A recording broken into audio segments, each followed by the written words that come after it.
Okay, let's unpack this. Welcome back to the deep dive.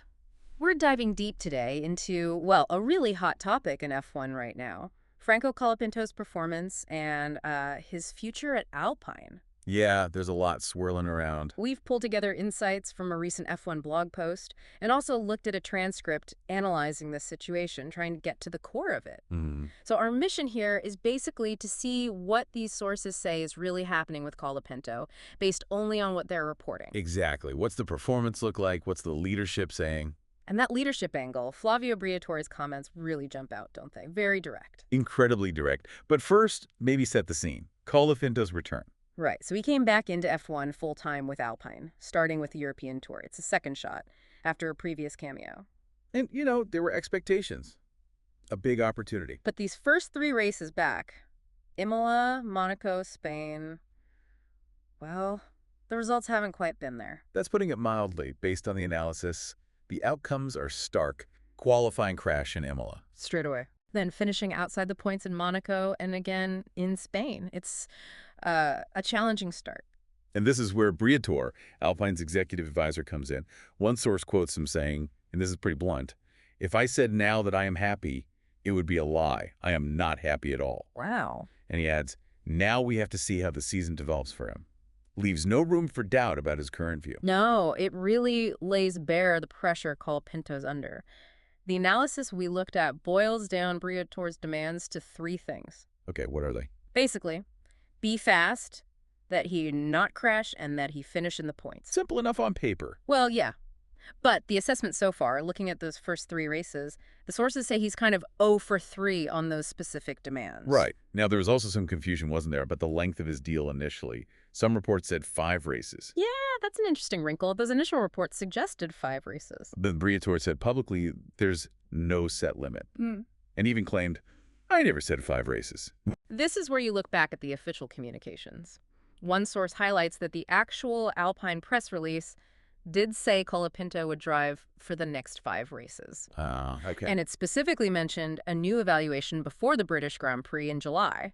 So the team did put a number on it initially, even if Briatore downplayed it later. Seems like it. Definitely created some, let's say, mixed messages coming out of the team. Okay, so let's take Briatore's 3 demands and, really measure Colapinto's performance against them using the details from our sources. First up, be fast. How's the raw pace? Well, looking at the qualifying data, there's a noticeable gap to his teammate Gasly. How big a gap are we talking? The average Q1 deficit across those 3 races is around 0.4 seconds, 0.4. In an F1 terms, especially in that midfield, that's It significant. really is. Often the difference between getting out of Q1 or being, stuck near the back. And how does that compare to Jack DOOHAN, the driver he replaced? Did the sources mention that? They did. The analysis suggests DOOHAN was actually closer on one-lap pace during his time in the car earlier this season. Closer. How much? DOOHAN's average Q1 deficit was smaller, around 0.126 seconds. It grew a bit if you factored in Q2 runs, but still, generally tighter than Colapinto's average so far. So the conclusion from the sources is Colapinto's been slower than DOOHAN over 1 lap. That's what the data indicates, yeah. And you see it in sessions. Imola, the shunt, technically got him into Q2, but he couldn't run. Right. Monaco, out in Q1, described as quite far adrift. Barcelona, another Q1 exit. Although Spain, I remember there was a moment, wasn't there, FP3, maybe early Q1, where he seemed closer, even without the latest car updates. Yes, that's what makes the end of Barcelona Q1 so frustrating, as the sources point out. He looked like he might be finding something. And then what happened? He missed the final run. Exactly. Missed the crucial final run. Was that just bad luck, or? Well, one source suggests the technical problem wasn't just random. They believe it was likely self-inflicted. Oh, really? The theory is he was queuing in the pit lane behind Gasly, took some evasive action, and might have failed to re-engage the clutch properly afterwards, caused a horrible clunking audible, apparently, and lost drive. Just a really unfortunate error at the worst possible moment. And Colapinto himself acknowledges pace on low fuel is an issue. Yeah, one source notes he admits getting more out of the car in quali trim is his main priority right now. So that glimpse of pace in Spain, we still don't know if that was real progress or just, blip. Okay, let's move to the second demand. Don't crash. Seems simpler. Yeah, but it was failed almost immediately. That Imola Q1 crash at Tamburello, Oh. right out of the gate. And the sources link that back to DOOHAN, right? Part of why he was supposedly dropped was due to errors. Exactly. So that Imola shunt was seen as a kind of painful reminder of needing to balance risk and reward, especially early in a weekend. Does his history play into this? He had some moments at Williams, too, didn't he? Yes, the sources bring that up. His Williams cameo last year saw some heavy crashes. 2 in Brazil, I think, and a bad one in Vegas qualifying. Vegas was judgment, wasn't it? Yeah, described as poor judgment. So the Imola crash, it fits a bit into a pattern of maybe being, as one source puts it, a little overzealous sometimes, moments of imprecision. But to be fair, how has he done since Imola on the crashing front? Okay, that's the positive side here. Critically, he has avoided repeating those big shunts. He's finished all 3 races. So better than DOOHAN was in terms of just bringing the car home this season. In terms of race finishes, yes. But this leads to an interesting point raised in the analysis. Which is? Could his struggle for that ultimate one-lap pace, the thing we just discussed, be partly because he's now being more cautious? Like he's overcompensating after the Imola crash to make sure he hits the don't crash target. Exactly. Feeling his way into weekends more carefully, maybe leaving some speed on the table and qualifying as a result. It's a potential dilemma. Interesting trade-off. Okay, demand number 3, score points. Now this feels like a really tough ask given where Alpine are. It absolutely is. The sources really underline how incredibly competitive that midfield is. Alpine slipped back. Points are hard to come by. What's the context with DOOHAN and Gasly on points? Well, DOOHAN didn't score in his 6 starts this season, or Abu Dhabi last year. Got closest in Bahrain. And even Gasly only scored once during DOOHAN's main stint in the car. So asking a rookie, effectively, to score points in that car. One source puts it quite directly, suggesting Briatore setting points as a hard target might just be needless pressure. Right, because the car itself isn't consistently capable. Pretty much. Colapinto's race finishes so far, 16th, 13th, 15th, and the analysis notes these were consistently hamstrung by his poor starting positions. Makes sense. If you start P18, you need chaos to score. Exactly. It's hard to properly judge his race pace from back there, though, interestingly, they bring up his Williams drives again. Because he did score points then. Yeah, he showed he could run well in the midfield pack back then. Scored points in 2 of his first 4 starts for Williams. Started his F1 life much more brightly, as one source described it. So pulling all this together, across the 3 demands, what's the overall picture from the sources on Colapinto's performance so far at Alpine?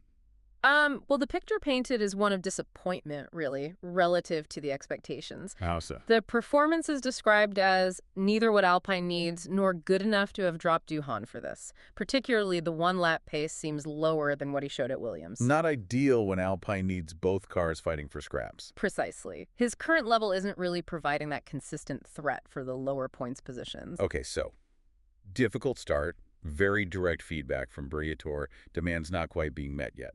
What happens next, according to the analysis? What's the bigger picture? It points right back to that evaluation window we mentioned earlier, the one tied to the original 5-race announcement. So around the British Grand Prix, end of June, start of July. That seems to be the time frame, potentially between the next couple of races, Canada and Austria and Silverstone. And the decision feels quite stark. Stick with Colapinto or make another change. And are there clear alternatives being discussed in the sources? Who else is in the frame? Yes, several names pop up. Jack DOOHAN, obviously, is still the reserve. Makes sense. Paul Aron, another Alpine junior, he's also reserve. Done some testing on older cars. He's mentioned as a possibility. Right, the academy driver. And interestingly, the analysis notes some speculation or reports about potential early talks with free agents for next year, like maybe Bottas or Perez. Suggests Alpine is looking broader longer term, too. But Briatore keeps linking this back to 2025 being about learning for 2026, right? Exactly. He's quoted saying 2025 is for experimenting to get ready for the big 2026 rule changes. So how does Colapinto sit into that experiment? Briatore frames it very simply. If Colapinto performs, he drives. If not, we'll see. He keeps stressing it's only performance that matters. Trying to shut down other narratives, maybe? Potentially, yeah. Like, talk about financial backing. He insists performance is the sole criterion. Okay, but if performance is the only metric, as he claims, then based on this analysis of the first 3 races, Franco hasn't really made an undeniable case yet, has he? That's the crux of it. The sources strongly suggest the next two races, Canada and Austria, are absolutely critical. Make or break time almost. Feels like it. Canada's a new track for him, which is tough, but then Austria is more familiar. He needs to show a clear step up, because if he continues to, let's say, underwhelm relative to expectations, the sources say the situation gets interesting. Meaning? Given that experiment philosophy for 2026, trying someone else like Paul Aaron could become a real possibility if Colapinto doesn't find more performance, and soon. Even though 5 or 6 races isn't much time. Right, the analysis acknowledges that. It's arguably not a totally fair time frame to judge a young driver under intense pressure. He probably deserves the initially announced period at least. But the message from the top is? Performance. Now, the current level needs a clear improvement from what we've seen so far. So there we have it. A really high-pressure situation for Franco Colapinto at Alpine. Blunt expectations from leadership, performance falling short so far against those specific demands, and this critical window over the next couple of races before that evaluation point. The message seems crystal clear from Briatore and the team. Performance is king, and the current standard isn't quite cutting it, nor perhaps justifying the mid-season switch they made. Which really leaves you, the listener, with this thought. In a sport as ruthless as Formula One, with teams already looking ahead to massive changes like 2026, what really counts as enough progress for a young driver like Colapinto? And how much time should they realistically get when the pressure is this high? Something to ponder. Thanks for joining us for this deep dive into the sources.